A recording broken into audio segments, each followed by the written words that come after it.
Welcome to IP Concerns Deep Dive, the podcast version of our IP Concerns blog from Cascade Law Group. Here, we unpack intellectual property-related, real business and brand protection topics in a way that actually makes sense, no legal experience required.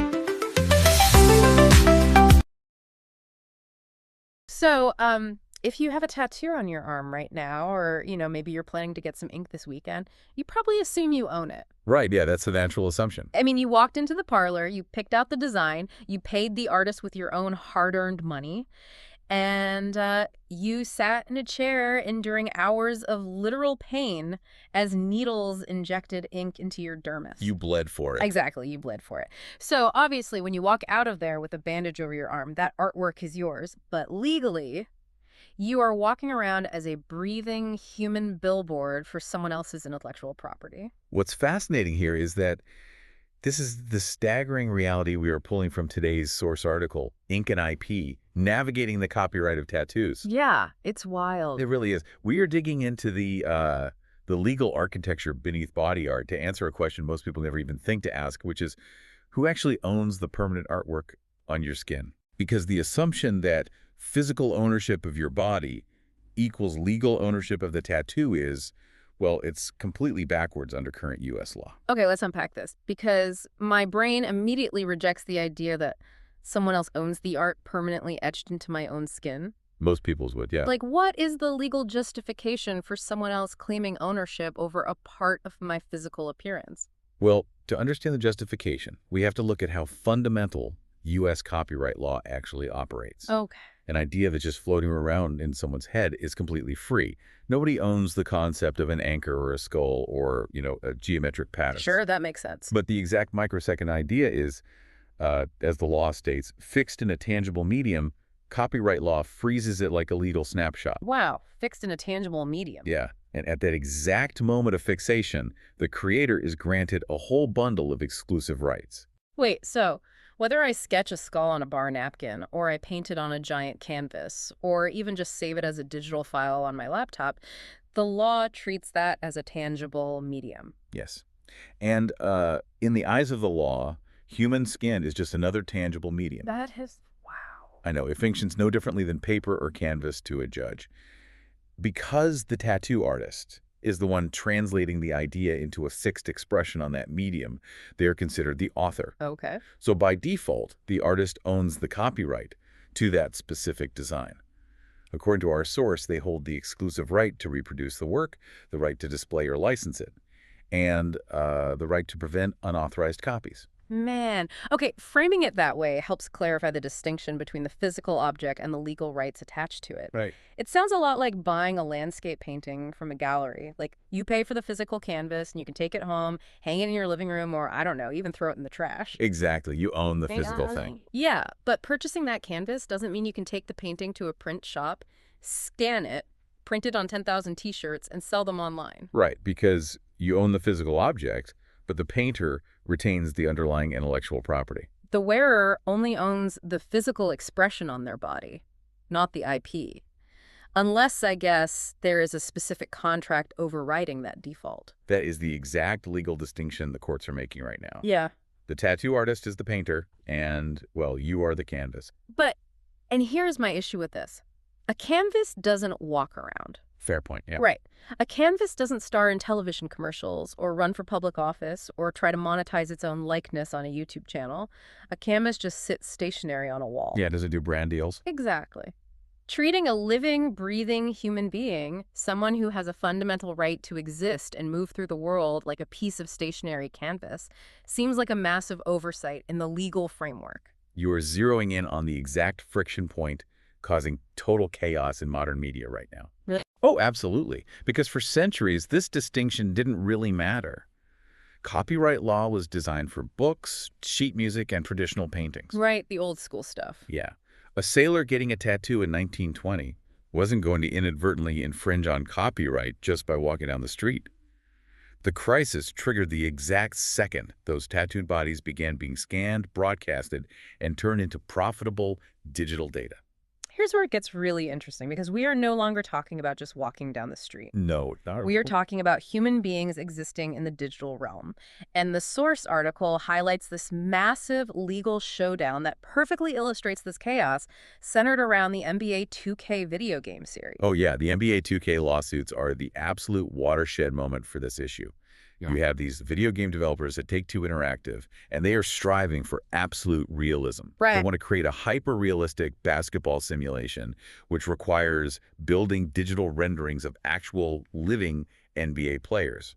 And the Source specifically mentions LeBron James. I mean, if I buy a premium basketball game and I want to play as LeBron James, I expect the avatar to look exactly like the real guy. Of course, and LeBron James has very distinct, highly visible tattoos covering his arms and his torso. Yeah, they're iconic. So to make the avatar authentic, the developers painstakingly replicated his real-life tattoos onto his digital character model. Makes sense. They pay the NBA, they pay the Players Association for the likeness rights of the athletes, but, and here's the kicker, they didn't go track down the individual tattoo artists to ask for permission to reproduce those specific designs in the game code. Well, yeah. The developers are just trying to recreate reality. If they are building a documentary-style sports simulation, it feels kind of absurd to expect them to manually alter the physical appearance of the athletes. Right. What were they supposed to do? Digitally erase LeBron's arms and leave them blank like a store mannequin? That was the core of the developers' defense.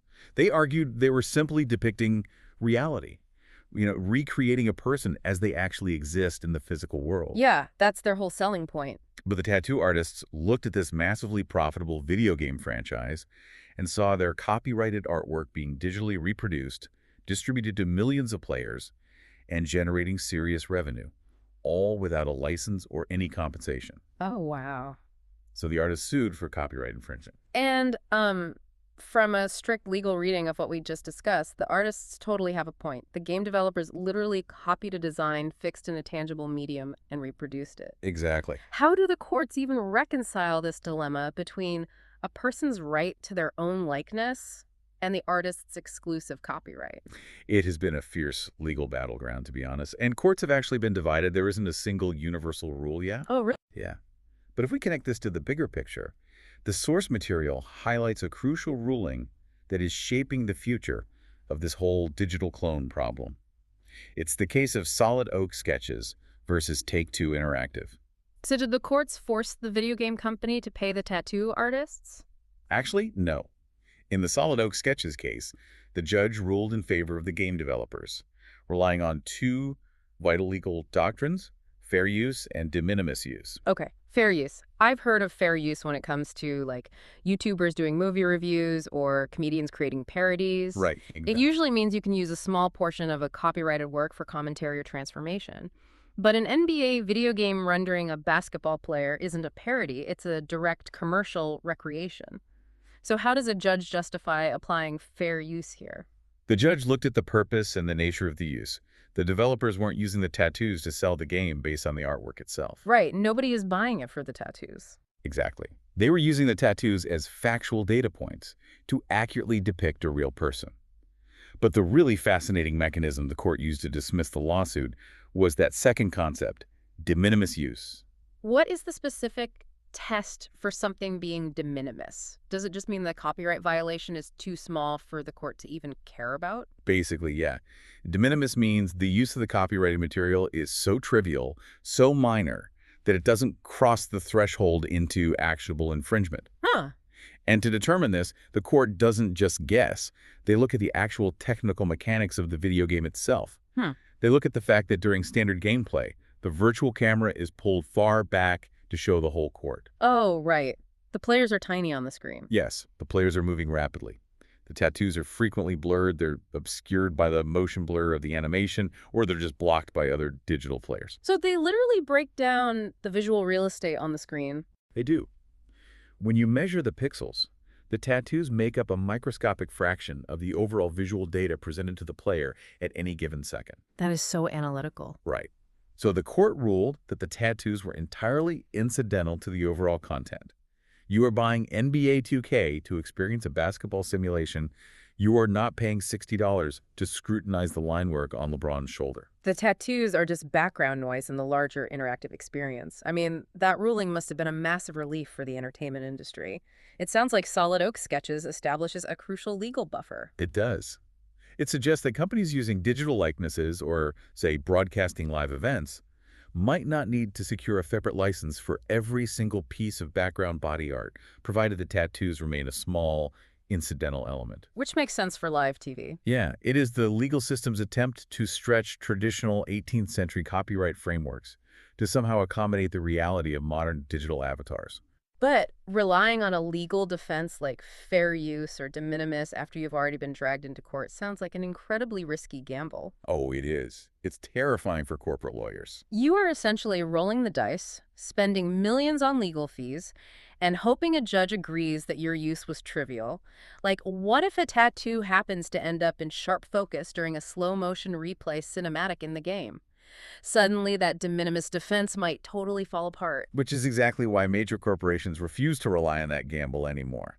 The theoretical protection of de minimis is great in a courtroom, but in the practical, real-world application of media production, the risk of litigation is simply way too high. Right. This is especially true for movies, large-scale advertising campaigns, or merchandise where a tattooed individual is the central focus of the imagery. Like if a brand hires an athlete for an ad campaign and they shoot a tight close-up portrait where a custom tattoo is prominently featured right next to the company's logo, there's no way they can claim the artwork is just incidental background noise. They cannot. And because of that, this legal tension has fundamentally altered the clearance process in Hollywood and commercial advertising. Really? Yeah, according to the article, high-budget film and game production companies do not wait to get sued. They now preemptively obtain IP clearances for tattoos. Wow. I'm trying to picture the sheer logistical nightmare this creates for a movie studio. Imagine casting a lead actor for a multi-million-dollar action film. The actor shows up to wardrobe fitting, and they have full sleeves of tattoos that they've collected over the last 20 years. A very common scenario. Right, and they were inked by 5 different artists in 3 different countries. The legal department suddenly has to act like private investigators. They literally hire clearance teams to do exactly that. You're kidding! No, they have to track down the original artists, sometimes decades after the ink was done, and negotiate a formal license agreement just to ensure the studio can show the actors' bare arms on camera without derailing a summer blockbuster. That is insane! It's the reality of the industry now. Every single visual element on screen must be legally bulletproof. But this isn't just a headache for massive Hollywood studios with infinite legal budgets. We live in an era where anyone can become their own media brand. Exactly. So what does this all mean for the listener? What if someone listening right now wants to launch a fitness YouTube channel, or they land a deal as an Instagram brand ambassador, or they just decide to sell custom merchandise featuring an illustration of their heavily tattooed self? Right, everyday people. Yeah. How do everyday people protect themselves before they step in front of a camera? The actionable advice from the source is clear and totally non-negotiable. You have to get it in writing before the needle ever touches your skin. Before. If you are commissioning a new tattoo and you know you want to use it commercially, you cannot rely on the default copyright rules. You need the tattoo artist to sign a specific legal document, typically a work-for-hire agreement or a full copyright assignment. Let's unpack the actual legal mechanism of a work-for-hire agreement. How does it override the default rule that the artist owns the expression? Well, a work-for-hire agreement creates a really powerful legal fiction. When an artist signs it, they aren't just selling you the copyright after the fact. The law actually pretends that the client, the person commissioning the work, is the original author of the artwork from the very moment of creation. Oh, wow. So you are the author. Yes, legally Right. speaking. It effectively erases the tattoo artist's initial authorship in the eyes of the Copyright Office. The client holds the full intellectual property rights from day one. That is a massive shift in power. If you don't have that specific document signed, the artist retains the rights forever. And as the source warns, without that explicit written agreement transferring ownership, the artist is well within their legal rights to challenge any unauthorized commercial reproductions you make of your own body art. Which could ruin your business. Completely. If you launch a clothing brand using a stylized photo of your tattooed chest, the artist can demand a cut of the profits or just issue a cease and desist to shut down your operation entirely. It forces you to completely reevaluate the relationship you have with your own physical appearance. It really does. We are so conditioned to view tattoos as the ultimate permanent expression of personal identity. We use them to mark major life events, honor deceased loved ones, or display our deepest beliefs. But the law strips all that sentimentality away. Legally, they are commercial assets. It is a totally jarring paradigm shift. The emotional connection you have to the ink on your arm is deeply personal, but the underlying intellectual property is strictly business. Yeah. The line between expressing your identity and commercially exploiting an artist's protected work is thinner than it has ever been. Okay, let's pull together the core takeaways from this deep dive. The foundational rule is that the artist owns the ink. U.S. copyright law treats human skin as a tangible medium, granting the creator the exclusive legal rights to reproduce and license the specific design they tattooed onto you. And as our bodies become increasingly digitized and monetized, whether you are an NBA superstar replicated in a video game, an actor in a blockbuster film, or simply a creator building a personal brand on social media, understanding this dynamic is the only way to avoid devastating lawsuits. Right. The legal buffer of de minimis use might protect a video game developer showing a blurred tattoo in the background, but it will not protect you if you build a brand around your body art. Which makes those preemptive clearances and work-for-hire agreements absolutely essential. You might own the physical canvas of your skin, but if you want to monetize it, you need the paperwork. The source material summarizes this entire complex intersection of art, bodies, and commerce with one incredibly striking closing line, actually. What's that? Tattoos may fade, but copyright law doesn't. Oh man, tattoos may fade, but copyright law doesn't.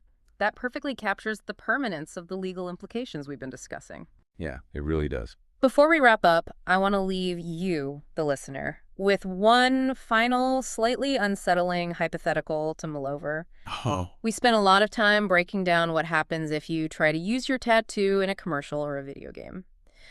But consider the reverse scenario. Okay. Since the tattoo artist retains the exclusive right to reproduce and license the specific design of your tattoo, could they theoretically take that deeply personal, highly customized piece of art that is currently sitting on your shoulder and license the exact design to a major corporation to use on a massive billboard? Wow. Because without a contract transferring those copyright privileges to you, you might have absolutely no legal recourse to stop your unique skin art from becoming a global corporate logo. Thank you for joining us on this deep dive into the hidden mechanics of the world around us. Keep exploring, stay curious, and maybe double check the paperwork from your last trip to the tattoo parlor.